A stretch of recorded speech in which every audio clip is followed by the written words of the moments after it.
오늘 우리에게 주신 하나님의 말씀 보도록 하겠습니다. 창세기 33장 12절로 20절 말씀입니다. 생명샘가 4월 9일 수요일 말씀 엘엘로헤이 이스라엘이라 불렀더라. 함께 읽겠습니다. 에서가 이르되 우리가 떠나자 내가 너와 동행하리라. 야곱이 그에게 이르되 내 주도 아시거니와 자식들은 연약하고 내게 있는 양떼와 소가 새끼를 데리고 있은즉 하루만 지나치게 몰면 모든 떼가 죽으리니 청하건대 내 주는 종보다 앞서 가소서. 나는 앞에 가는 가축과 자식들의 걸음대로 천천히 인도하여 세일로 가서 내 주께 나아가리이다. 에서가 이르되 내가 내 종 몇 사람을 내게 머물게 하리라. 야곱이 이르되 어찌하여 그리하리이까. 나로 내 주께 은혜를 얻게 하소서 하매 이 날에 에서는 세일로 돌아가고 야곱은 숫곳에 이르러 자기를 위하여 집을 짓고 그의 가축을 위하여 우릿간을 지었으므로 그 땅 이름을 숫곳이라 부르더라. 야곱이 밧단 아람에서부터 평안히 가나안 땅 세겜 성읍에 이르러 그 성읍 앞에 장막을 치고 그가 장막을 친 밭을 세겜의 아버지 하몰의 아들들의 손에서 백크시타에 샀으며 거기에 제단을 쌓고 그 이름을 엘렐로 헤 이스라엘이라 불렀더라. 아멘.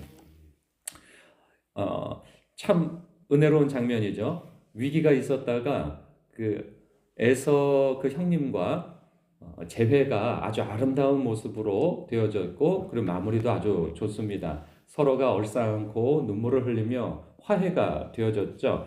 그러면서 그 형님이 내가 너의 보호자가 되어주겠다 하는 그러한 모습 속에 이제 그 우애가 다시 회복되어졌어요. 그러나 그 한사코 거절한 까닭에 형은 먼저 이제 자신의 거처로 돌아갔고 동생은 목적지가 있었어요. 그 목적지가 어디였냐면 베델이었고 또한 그의 조상 너의 조상의 집으로 돌아가라 하신 그 말씀에 따라 헤브론으로 가야 했습니다. 그런데 그가 머물러 있는 곳이 어디냐면 세겜 땅이에요. 그 세겜 땅은 보아하니 그것이 너무나도 좀 안정되어져 있는 생활 터전을 갖게 해주는 지역인 듯 싶어요. 그 성읍이. 그래서 그곳을 집을 짓고 가축을 위하여 우릿간을 짓고 더 나아가서 밭까지 사게 되어집니다. 그 정도 되어지면 거기가 이제 자신의 거주지, 이제 자신이 이제 여기에서 아주 생활을 할 만한 그런 거주지가 되어지는 것처럼 보여지죠.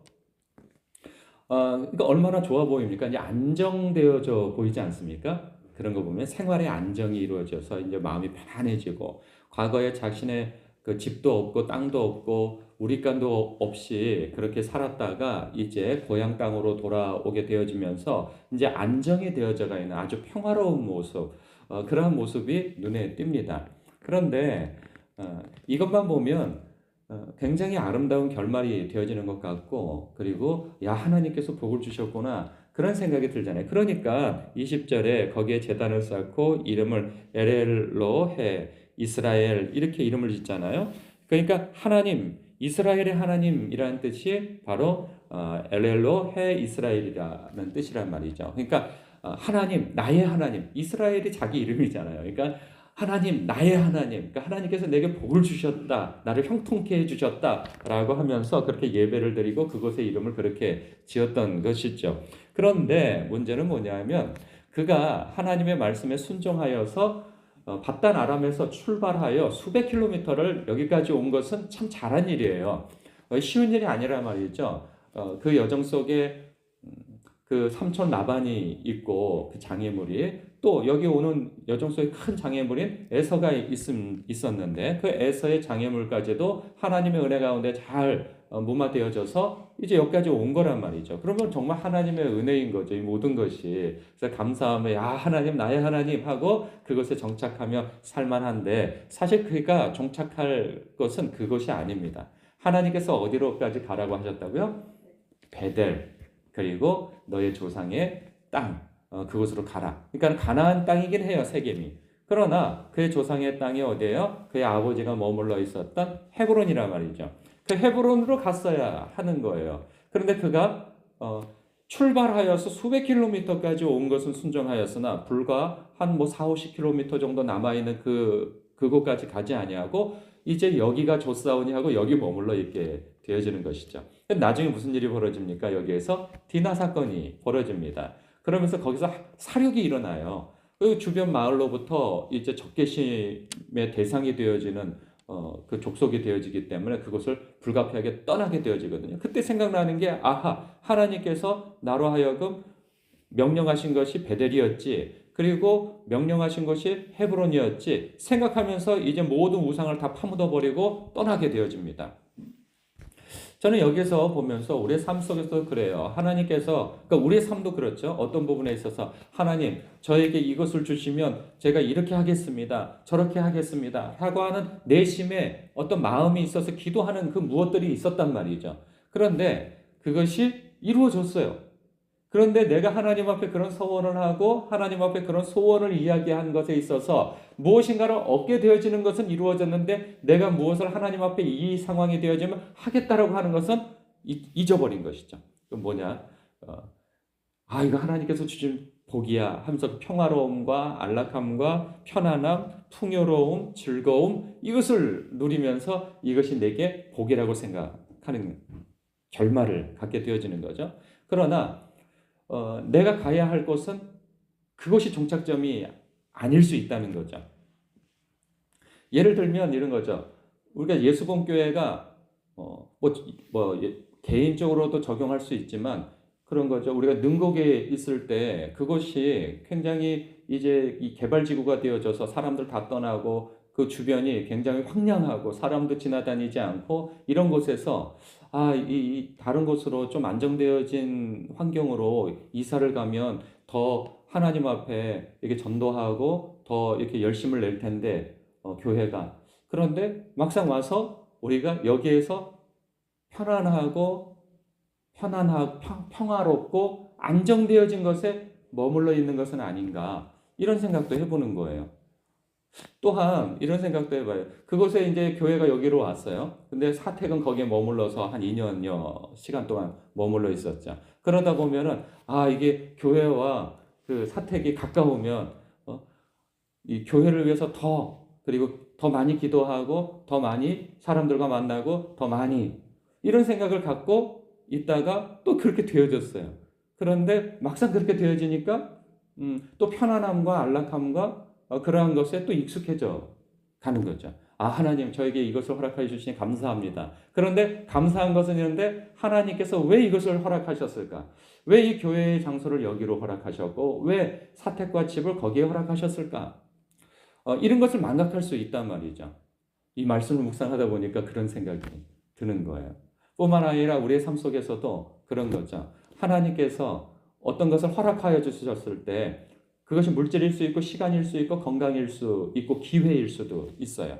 그런데 그것에 대해서 마음이 너무 몰입이 되어져 버린 나머지 이것이 내 삶의 기회야 복이야 라고 그것을 누리게 되어진단 말이죠. 누리는 것이 잘못된 것은 아니에요. 그 야곱이 여기에 머물러서 잠깐 머물러 있는 것에 있어서는 잘못된 것이 아니죠. 그런데 그곳에 아주 머물러서 하나님께서 명령하시고 또 베델에서 자기가 서원한 바도 있었잖아요. 내가 다시 돌아오면 이것이 하나님의 집이 되어질 것입니다. 라고 내가 11조를 드리겠습니다. 하나님 앞에 예물과 제사와 헌물을 드리겠다고 하는 그 서원이 있었단 말이죠. 근데 그 서원을 잊어버리고 있는 거예요. 여기에 편안함에 좋아서 말이죠. 우리의 삶 속에서도 나의 삶 속에서도 하나님께서 나에게 어떤 사명을 주셨는데 그 사명을 망각하고 편안함과 즐거움과 안락함 그리고 풍요로움 그것을 내가 즐기고만 있는 것이 아닌가.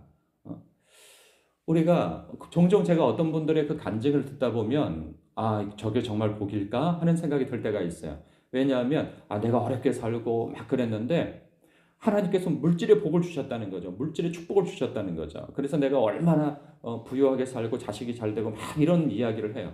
그럼 물론 잘된 일이죠. 그러나 그것이 복은 아닌 거예요. 복은 어디까지냐? 하나님의 것을 하나님의 뜻대로 관리하고 하나님의 뜻대로 사용하는 데까지 가야 되는데 하나님께서 그의 간절한 기도와 열심을 하나님께서 보시고 그것을 채워주셨단 말이죠. 그러면 그것은 목적은 그것을 가지고 나와 내 가족만 누리라고 준 것이 아니란 말이죠. 그것을 하나님의 뜻대로 관리하고 하나님의 뜻대로 사용하는 데까지 가야 되는데 하나님께서 내게 복을 주셨어 하고 그것을 주머니에 탁 집어넣고 나와 내 가족만을 위해서 사용한다면 그것은 오히려 복이 아니라 화가 될 수 있는 거죠.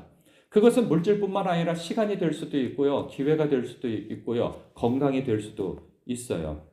그런 부분에 있어서 우리가 좀 더 깊은 묵상이 좀 필요하다 하는 생각입니다.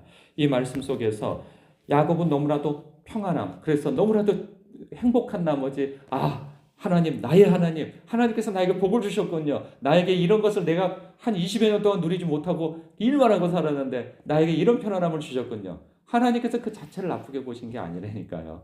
네가 머물러 있을 곳은 그곳이 아니란다 라고 말씀하시고 싶은 것이죠. 우리의 삶 속에 혹시 내가 어떤 부분에 있어서 안주하고 있다면 내가 표대를 향하여서 주님 바라보고 다시 발걸음을 해야 할 것이며 하나님께서 나에게 주신 사명이 무엇인지 다시금 생각하며 내가 잠자고 있다면 깨어 떨치고 일어나 생명의 길로 진리의 길로 발걸음을 해야 하는 것이죠. 그 부분에 있어서 여러분 스스로 성찰하고 묵상함이 있으시길 주님의 이름으로 축복합니다. 기도하겠습니다.